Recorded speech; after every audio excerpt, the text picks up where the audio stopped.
سلام. الفيديو تاع اليوم غادي نحاولوا نعرفوا شكون هما الانونيموس من بعد ما طرا هذاك المشكل اللي شفنا كنا تاع واحد الانسان اللي هو امريكي ذو البشره سوداء، واللي قتلوا واحد البوليسي بواحد الطريقه اللي هي يعني بحال حيوانيه وقدام كل شيء، وكانوا شدوه في الكاميرات وذاعت هذا الفيديو هذا في كاع الوسائل تاع التواصل الاجتماعي.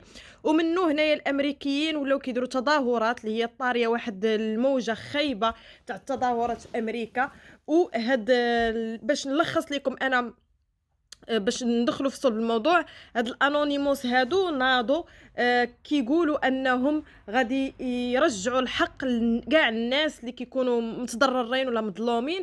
ومنين شافوا هاد القضيه هادي تاع البشره السوداء، تاع هذاك الانسان ذو البشره السوداء اللي طرا ليه داك المشكل ومات بديك الطريقه، هما حاولوا انه يديروا تظاهره بالشكل ديالهم.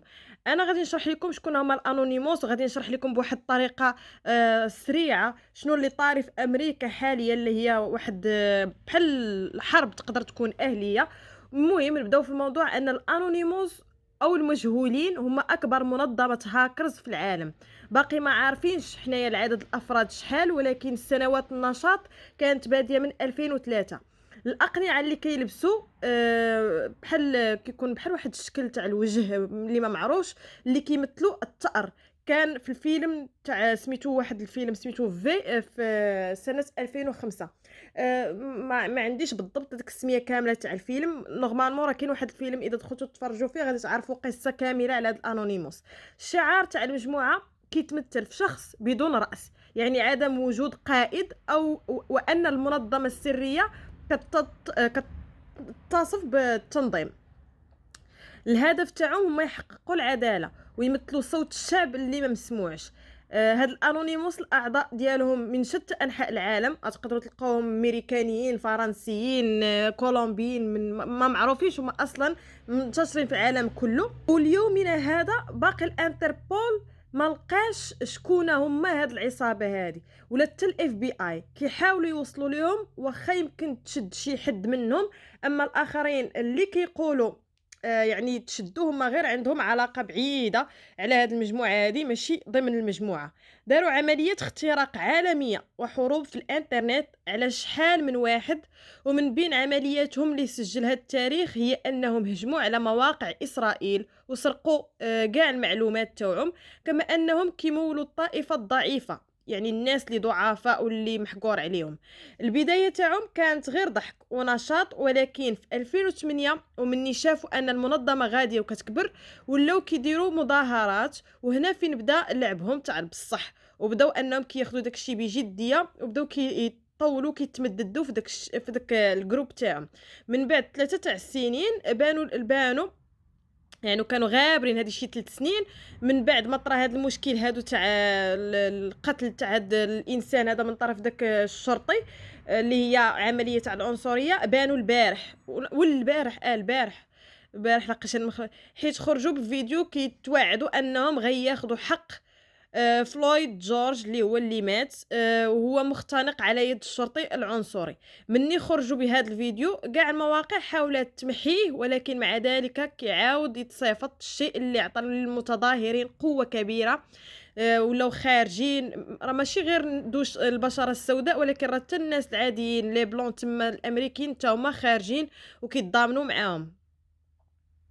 خرجوا بهذا الفيديو كاع مواقع حاولت تمحيه، ولكن مع ذلك كيعاود صيفط الشيء اللي عطى للمتظاهرين قوه كبيره، حيت فقط فخامه اسم الانونيموس كيتبين لهم بانهم ماشي بوحدهم. وفعلا من بعد 3 سوايع من داك الفيديو اللي لاحوه، اخترقوا الويب سايت تاع الكوميساريه اللي كان خدام فيها الشرطي اللي قتل جورج، وخداو كاع داك الشيء اللي ما كانش خاصو يخرج للعلن. من بينهم ان داك 4 تاع الشرطي القاتل تاع جورج والمتفرجين اللي كانوا مشاركين معاه في شحال من جريمة قتل المسيئين، استخدام شارة الشرطة اللي عندهم. داك البوليسي عنده دوسي اللي هو خايب بزاف بالجهد، كيبين على انه سايكوباتي اللي كيعشق القتل، يعني انه الشخصيه تاعو مضطربه وعنده ميول الله يستر لهداك الشيء تاع القتل.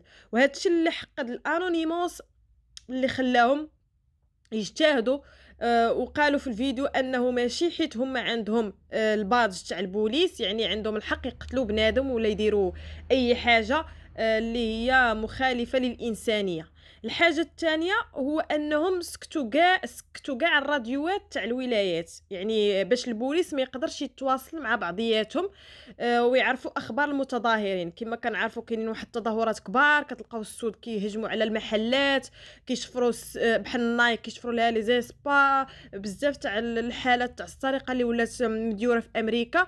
وداك الشيء علاش هما حتى هما كيساعدوهم انهم كيهاكيو هادوك لي طولكي وولكي تاع البوليس باش ما يقدروش اي بوليس يتواصل مع الجهه ولا الضفه الاخرى تاع الشرطه المعنيه بالامر في الضفه الاخرى. الحاجه الثانيه هو انهم الحاجه الثالثه عفوا كانت انهم اخترقوا الراديو تاع الشرطه تاع شيكاغو وبقات تتعاون، يعني كلمه خايبه ولكن هما بحال كيعايروا البوليس تاع مدينه شيكاغو، ولايه شيكاغو. ورابع حاجه وهي انهم جبدوا دواصه خايبين على دونالد ترامب، وهذه هي اللي دارت بوم وفضيحه، وماشي غير دونالد ترامب ولكن جبدت عليه بزاف تاع الناس ومشاهير وحدين اخرين. واللي كان مغتصب انه اغتصب صحفيه اولا، وانه متحرش بالاطفال، قتل صاحبه اللي كان شاهد على اغتصاب تاع الرئيس هذا للاطفال، واللي تا هو بدوره كان في واحد عمليه تاع الاغتصاب. ترامب تاع ترامب كان لطفل كان صغير يعني العمر ديالو 11 عام على ما اظن. المهم يعني خامس حاجه هما عندهم كاع الملفات السوداء اللي شادهم روسيا على امريكا، والانونيموس مني بانت كورونا قلبوا ولقاو بان المرض بدا في اكتوبر وكانوا خازنينه، ومني كان كيجي شي حد مريض بيه كيقولوا ليه غير انفلونزا اللي هي عاديه. وهما نفسهم اللي داروا عملية اختراق تاريخية حيت ضربات فيها منظمة الصحة العالمية معهد ووهان للفيروسات، يعني بيرطاو لها المعلومات تاع ولا السيرفيس على الانفورماسيون ديالهم، وغيرهم من المنظمات الصحة والمؤسسات اللي مرتبطة بالفيروس، منهم مؤسسة بيل غيتس صاحب فكرة لقاح 2020. وناضوا سربوا القائمة ب25 ألف بريد إلكتروني بكلمات المرور وكلهم ديال مسؤولين كبار. المهم لقاو بزاف تاع الحوايج اللي خايبين بزاف، ولقاو الملياردير بيل غيتس متبرع لمعهد ووهان للفيروسات 150 مليون دولار، وباقين كيهددوا باش ينشروا اكثر واكثر. ولكن دابا عينيهم على ترامب والشرطه تاع امريكا بما انهم زادوا فيه بعنصريتهم والطغيان ديالهم. ونشروا حاجه واحده اخرى حتى هي كيدلوا على ان اللي هذا اللي خطير عتاني قاس بالدوله البريطانيه، ان العائله الملكيه البريطانيه كان عندها دخل في مقتل الاميره ديانا، اللي كنعرفوا حنا جميع الاميره ديانا اللي ماتت السنين هذه في داخل واحد اليخت ولا وسط البحر. كما انهم لقاو ترامب موقع على كونترا تاع بيع الاطفال من اجل الجنس، والاعلاميه الشهيره اللي معروفه اللي كانت كدير واحد البرنامج اللي هو انساني تضامني اوبرا وينفري حتى هي متورطه في تجاره الجنس لدى الاطفال.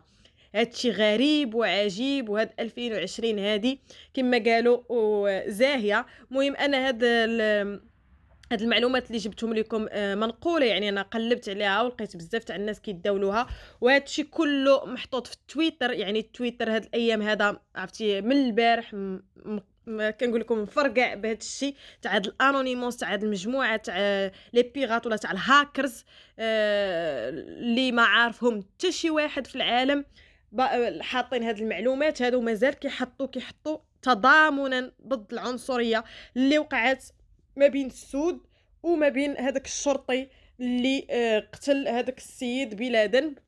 مازال غادي نتسناو معلومات جديده وفاضحه. ما عرفتش انا المصير تاع هذاك الرئيس شنو غادي يقدر طرا ليه، ولكن هذه بحد ذاتها راه تقدر دير بحال شكل حروب راه نايضه في ميريكان. المهم نتمناو يدوز هاد 2020 على خير. نتمنى انكم تكونوا استفدتوا ولا عرفتوا شكون هما هاد المجموعه هذه تاع الهاكرز، وتاخذوا نبذه على شنو طاري بالنسبه للناس اللي ما عندهمش تويتر، اللي ما يقدروش يدخلوا يشوفوا هاد لي زانفورماسيون هادو اللي كيتحطوا مع من طرف هاد الهاكرز هادو من طرف هاد الجروب هذا الانونيم.